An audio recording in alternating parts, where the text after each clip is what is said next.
ETF index mutual funds నేర్చుకుని stock మార్కెట్లో రాణించాలనుకుంటున్నారా? వెంటనే ఈ నెంబర్కి కాల్ చేయండి. నమస్తే గురుగారు. ఆశీర్వచనం తల్లి. గురుగారు, ఈ మాసంలో కార్తీక మాసంలో గంగా స్నానం లేదా సాయంకాలం దీపం ఎందుకు గురుగారు ఈ రెండింటికి అంత ప్రాముఖ్యత ఉంది? శ్రీ మహాగణాధిపతయే నమః. ఐం మహాసరస్వత్యే నమః. శ్రీ లలితాంబికాదేవియే నమః. స్నానము, సాయంకాలము దీపము, ఈ రెండింటికి ప్రాధాన్యత ఏమిటి అనేటువంటిది మనం ఒక్కసారి ఆలోచన చేసినట్టయితే, కార్తీక స్నానము అనేటువంటిది మీరు చూడండి అమ్మా, కొంచెం తెల్లవారుజామునే చేస్తారు. మామూలుగా రోజు చేసేటువంటి స్నానాలు ఎలా ఉండినా, ఏదో ఆఫీసులు వ్యవహారము వెళ్ళటము చేయటము ఇవన్నీ ఉండినా, ఒక కార్తీక మాసం వచ్చేటప్పటికి ఇంట్లో ఆడవాళ్ళు కార్తీక మాసం వచ్చింది, నా కుటుంబం చాలా బాగుండాలి, మా ఆయనకు బాగుండాలి, మా ఆయనకు మంచి ప్రమోషన్ రావాలి, నా పిల్లలకు మంచి మార్కులు రావాలి, విద్యాబుద్ధులు రావాలి, పరమేశ్వర తల్లి పార్వతి నిత్య సుమంగళిగా నన్ను దీవించు గౌరీదేవి అని నమస్కారాలు చేసుకుంటూ అనేక రకాలుగా చేసుకునేటువంటి విధానం ఒకటి ఉన్నది. ఏమిటి అసలు ఉదయాన్నే స్నానం అంటే, పూర్వము నదులు ఎక్కువగా ఉండేటివి, కాలువలు విపరీతముగా పారేటివి, చెరువులు విపరీతముగా ఉండేటివి. ఇప్పుడు చెరువులు లేవు, కాలువలు లేవు, ఏమ్మా నీళ్లు కూడా చాలా కలుషితం అయిపోయినాయి. ఎందుకు? బావులు ఉండేటివి పూర్వం. అంటే ఇవన్నీ స్వచ్ఛమైన నీటికి సంకేతం. నీళ్లలో దేవతలు ఉంటారు. ఎందుకు దేవతలు ఉంటారని మనం గంగే యమునే చైవ గోదావరి నర్మదా సింధు కావేరి జలేస్మిన్ సన్నిధిం అంటే గంగాదేవి అమ్మవారు, గౌరీ, కావేరి, నర్మదా ఇలా మనం చెప్పుకుంటున్నాం. తెల్లవారుజామున దేవతలు వచ్చి నదీ స్నానం చేస్తారు. అది పుణ్యనదులు, పుణ్యనదీ స్నానం అని మనం చెప్పుకుంటున్నాం. అంటే గురువు ఒక రాశిలో నుంచి ఇంకొక రాశికి ప్రవేశించినప్పుడు పుష్కరం అనేటువంటివి వస్తాయి 12 రోజుల పాటు.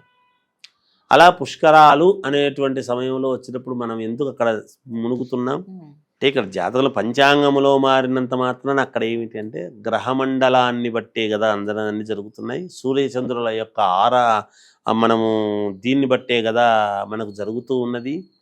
అందువలన అక్కడ గ్రహస్థితులు మనకు అనుకూలించాలి, పంచభూతాలు మనకు అనుకూలించాలి, ప్రకృతి మనకు అనుకూలించాలి. అంటే మన మీద ఉండాలి అంటే మనం ఎంతో చిత్తశుద్ధిగా మనస్సు ప్రశాంతతతో మనం ఎప్పుడైతే ఏకోన్ముఖంగా మనం మనస్సులో సద్బుద్ధితో మనం ఎప్పుడైతే చేస్తున్నామో ప్రతిదీ కూడా మనకు సమన్వయముగా జరగటానికి మేలవుతుంది. అందుకే ఉదయాన్నే ఎప్పుడూ కూడా దేవతలు స్నానం చేస్తారు. ఆ దేవతలు స్నానం చేసేటువంటి సమయము బ్రాహ్మీ ముహూర్తము అన్నాడు. మానవ స్నానము అనేటువంటిది 6కు లోపల చేసేటువంటిది. 6 తర్వాత సూర్యుడు ఉదయించిన తర్వాత చేసేటువంటి స్నానము రాక్షస స్నానం అన్నాడు. మనము మానవ స్నానము కంటే కూడా దేవతా స్నానము మంచిది అనేటువంటి భావనతో మీకు ఒక చిన్న ఉదాహరణ చెప్తాను చూడండి అమ్మా. ఇప్పుడు దేవాలయాల్లో చక్రస్నానము అని బ్రహ్మోత్సవాల సమయంలో చేస్తారు. ఈ చక్రస్నానం అనేటువంటిది ఏమిటి అంటే కాలచక్రము. ఈ కాలానికి సంబంధించినటువంటి భగవంతుడి యొక్క అనుగ్రహముతో ఎప్పుడైతే ఆ చక్రాన్ని నీళ్లల్లో కోనేట్లో మునగంగానే అందరూ మునుగుతారు. అంటే దాని అర్థం ఏమిటి అంటే భగవంతుడు మునుగుతున్నాడు అక్కడ, భగవంతుడితో పాటు మేము స్నానం చేసినాం. త్రేతాయుగంలో రాముడున్నాడు, రాముడున్న కాలంలో మేమున్నాం. రాముడు అలా నీళ్లలో సరయూ నదిలో మునిగితే మేము మునిగినాం. ఇంతకంటే పుణ్యం ఏం కావాలి? రాముణ్ణి చూస్తూ రాముడున్న కాలంలో మనం ఉండడమే గొప్ప. కృష్ణుడున్న కాలంలో కృష్ణుడిని చూసి తాను ఉండడమే గొప్ప. ఇంతకంటే పుణ్యమా?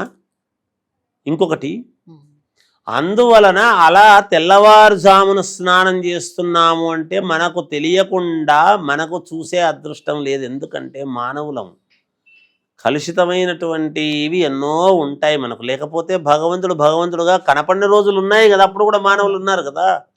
అంత పుణ్యప్రదముగా మనం లేమే, ఈర్ష్యాద్వేషాలతో ఉన్నామే, ఒకరి మీద ఒకరు నేను సంపాదించింది నాకు మాత్రం ఇంకోనికి ఇయ్యను అనేటువంటి భావనతో ఉన్నామే, ఇంకొకరికి పెట్టలేని స్థితిలో మనం ఉన్నామే. ఎటువంటి దానాలు చేయకుండా మనకు మాత్రం మేలు జరగాలంటే ఎలా జరుగుతుంది? అందువలన తెల్లవారుజామున స్నానం అనేటువంటిది చేస్తే మనకు తెలియకుండా భగవంతుడు కూడా మునుగుతోటను మనకు చేస్తే పుణ్యం వస్తుంది. అటువంటి పుణ్యము ఖచ్చితముగా తెల్లవారుజామున చేస్తే మేలు అనేటువంటి భావనతో చెప్పారు. ఏది పార్వతీ పరమేశ్వరులు అక్కడ చేస్తారు అనేటువంటిది. సాయంకాలము దీపము యొక్క ప్రాధాన్యత ఏమిటి అంటే అసుర సంధ్య వేళ. మనకంతా రాత్రి శబ్దమే. నవరాత్రులు, దీపావళి, గణపతి నవరాత్రులు, వారాహి నవరాత్రులు, ఏదన్నా చూసుకోండి మనకు రాత్రి శబ్దమే. ఇప్పుడు దీపావళి, అమావాస్య, ధనలక్ష్మి పూజ అంటే కూడా రాత్రి శబ్దమే కదా. ఇంకా మీకు అభిషేకాలు అనేటువంటి భావన వచ్చేటప్పటికీ తెల్లవారుజామున బ్రాహ్మీ ముహూర్తము అని మనం ఎప్పుడైతే అంటున్నామో, దేవతలు సంచరించేటువంటి సమయం అని మనం ఎందుకు అంటున్నామో, అందుకే లింగోద్భవ కాలము అనేటువంటిది 11 గంటలకు గనక మనము మొదలు పెట్టాము అంటే 11, 12, 1 గంట 2 మహాన్యాసపూర్వక రుద్రాభిషేకం అనేటువంటిది 3.5 గంట సేపు పడుతుంది. ఆ సమయానికి భగవంతుడు కిందికి దిగొస్తాడు అనేటువంటి దానితోనే లింగోద్భవ కాలములో మనము అభిషేకము చేయటము అంటే భగవంతుడు వస్తున్నాడు అనేటప్పటికీ మనము దూరం నుంచి, మనం ఒక పెళ్లికి విడిది వాళ్ళని పిలుచుకొస్తున్నామంటే మంగళవాద్యాలతో పోయి వేంకులు పిలుచుకొచ్చుకోమా? ఎక్కడి నుంచి వచ్చినాయి ఇవన్నీ? మరి భగవంతుడు అట్లాంటి వాడు మనకు దిగుతున్నాడు కిందికి అనేటప్పటికీ మహాన్యాసపూర్వక రుద్రాభిషేకం ఎప్పుడైతే మనం ఈ కార్తీక మాసము రాత్రిపూట తెల్లవారుజామున మహాశివరాత్రి నాడు అట్లా చేస్తాము, ఈ కార్తీక మాసం అంతా కూడా పూజలు చేస్తాము. మహాశివరాత్రి నాడు చేసేటువంటి కారణము కూడా అదే కదా, లింగోద్భవ కాలము. లింగోద్భవము అంటే ఏమిటి అంటే భగవంతుడు ఉద్భవిస్తాడు అని దాని అర్థం. అందువలన అలా సాయంకాలము పూట ఏమిటి అంటే సంధి సమయము. ఉదయాన్ని సాయంకాలానికి రాత్రికి సంధి సమయం, ప్రారంభ సమయం. ఆ ప్రారంభ సమయములో గనక మనము దీపాలు పెట్టుకొని దీపదానము అనేటువంటిది చేసిన, దీపాలు పెట్టుకున్న, ఈ 365 ఒత్తులు అనేటువంటివి వెలిగించిన, ఇలాంటివన్నీ చేసుకుంటూ ఉంటారు. ఇవన్నీ కూడా ఆ సమయములో దీపము పెట్టటము అనేటువంటి దాని వలన, ఈ దీపాల వలన మనము ఎక్కడైతే 84 లక్షల జీవరాశుల్లో చిన్న పురుగు దగ్గర నుంచి, చీమ దగ్గర నుంచి ఈ ఆకారం వరకు వచ్చామో, ఈ పిండితో తయారు చేయబడినటువంటి దీపాలను ఎప్పుడైతే ఇంటి ముందు పెట్టుకుంటున్నామో, ఆ దీప కాంతికి పురుగు పుట్ర అవి స్వేచ్ఛగా తిరుగుతాయి. వాటికి స్వేచ్ఛనిస్తున్నాం మనం.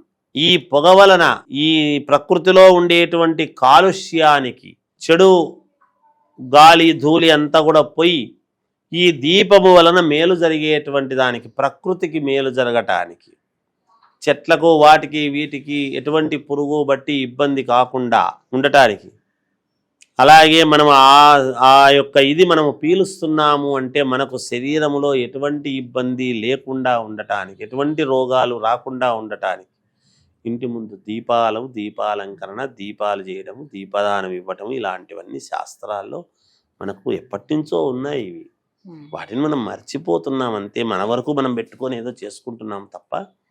అలా దీపానికిను ఉదయాన్నే స్నానానికి అనుసంధానము అనేటువంటిది ఉన్నది తల్లి శాస్త్రంలో. అలా దీపాలు వెలిగించినటువంటి సమయములో ప్రతి సాయంకాలము పార్వతీ పరమేశ్వరులు అర్ధనారీశ్వరుడు ఇప్పుడు కూడా సగం శరీరములో అమ్మవారిని పెట్టుకున్నటువంటి వాడు. ఇద్దరూ నాట్యము చేస్తుంటారు, ఆనంద తాండవం కైలాసంలో. దాంట్లో సాయంకాలం అయితే, ఈ సాయంకాల సమయములో ఎప్పుడైతే ఆనందముగా నృత్యము చేస్తూ ఉన్నారో వాళ్లకు మిగతా దేవతలంతా కూడా తథాస్తు తథాస్తు తథాస్తు అంటూ ఉంటారు. అందుకే తథాస్తు దేవతలు ఉంటారు సాయంకాలము అసుర సంధ్య వేళ అనేటువంటి భావనతో. మామూలుగా మనం ఏ దీపారాధన చేసి ఏమి కోరిక కోరుకున్నా, మంచి మాటలు మాట్లాడుకున్నా మనకు సాయంకాలము మేలు జరుగుతుంది. లక్ష్మీదేవి యొక్క సంచార సమయము సాయంకాలము. లక్ష్మీ అనుగ్రహం కలుగుతుంది, అమ్మవారి యొక్క అనుగ్రహం మనకు కలుగుతుంది అనేటువంటి భావనతో ఈ సాయంకాలము ఇంటి ముందు దీపారాధన చేయటం గృహలక్ష్మి అనేటువంటిది కూడా ఇంటికి మేలు జరుగుతుంది. ఇంటికి ఎప్పుడైతే మేలు జరుగుతుందో ఇంటి ఇల్లాలు చేసినటువంటి పనికి ఆ ఇల్లాలు సంతోషిస్తుంది. ఇవన్నీ మనకు శాస్త్రాలు ఎప్పటి నుంచో ఉన్నాయమ్మా. వాటిని మనం శ్రద్ధగా పాటించితే ఖచ్చితముగా మేలు జరుగుతుంది. పాటించటములో మనం లోపము చేసుకుంటే మనకు జరగదు, అంతే, ఏం లేదు. మనము జరగాలి అనుకున్నప్పుడు శ్రద్ధగా పాటించటమే, ఇంకేముంటుంది అందులో. అందుకే సాయంకాలము దీపాలు, సాయంత్రం 5:30 అయింది అంటే దీపాలు వెలిగించేస్తారు. ఈ రోజుల్లో ఇంకా అలంకారముగా ఏవేవో వచ్చినాయి, అలాంటివన్నీ కూడా దీపాలు పెట్టుకోవడం జరుగుతూ ఉన్నది. వీళ్ళు చేయాల్సినటువంటిది ఏమిటి? యావత్ ప్రజానీకం ఈ కార్తీక మాసం అంతా అని అంటే, సాయంకాలము పూట గనక ఇంట్లో శివలింగము ఉంటే ఒక్క బిల్వదళం సంధి సమయంలో గనక పరమేశ్వరుడి మీద పెట్టినారు అంటే సకలైశ్వర్యాలు వస్తాయి. పరమ పుణ్యప్రదము. గుడికే పోయి పెట్టక్కర్లేదు.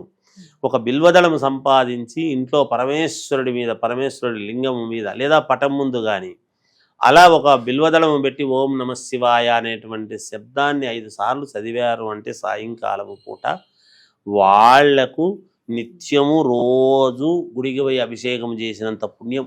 ప్రతిరోజు సాయంకాలం దీపారాధన చేసి ఈ పని చేసుకున్నారంటే ఇంతకంటే చేసుకోవాల్సింది కూడా ఇంకోటి లేదు. ఎందుకంటే భగవంతుడు అన్ని చోట్ల ఉన్నాడు కాబట్టి ఓం నమ శివాయ శబ్దము ఒక బిల్వదళం అక్కడ పెట్టడం. చాలా చక్కగా చెప్పారు గురుగారు, ధన్యవాదాలు. జయోస్తు.